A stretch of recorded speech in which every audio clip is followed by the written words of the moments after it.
pukul 10.50 malam Anwar sampai di Basel, New Zealand.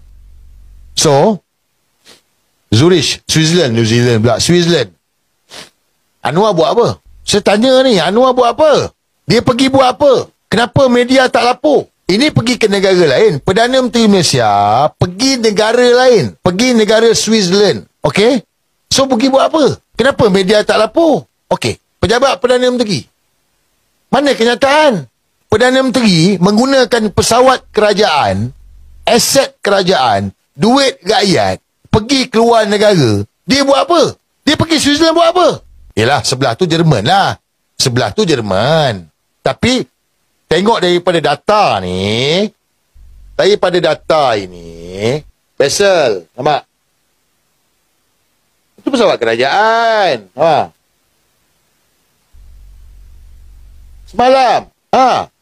9M Malaysia tu. So dia pergi buat apa? Ini yang saya petikaikan. Sebab tu saya cakap, bukan nak aibkan dia, kita nak tahu. Sebab ini pesawat kerajaan, ini duit rakyat. Engkau cerita terbang sana, terbang sini.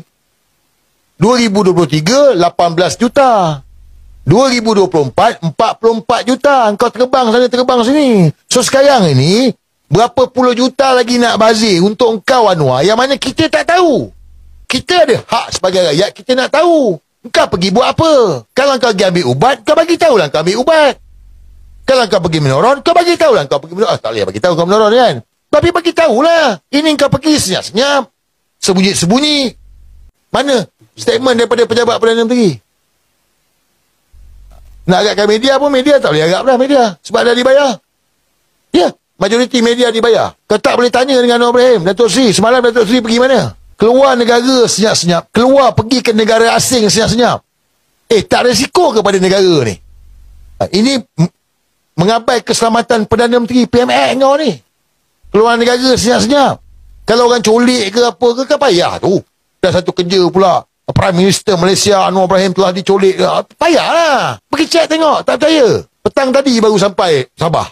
Keluar senyap-senyap, sembunyi-sembunyi.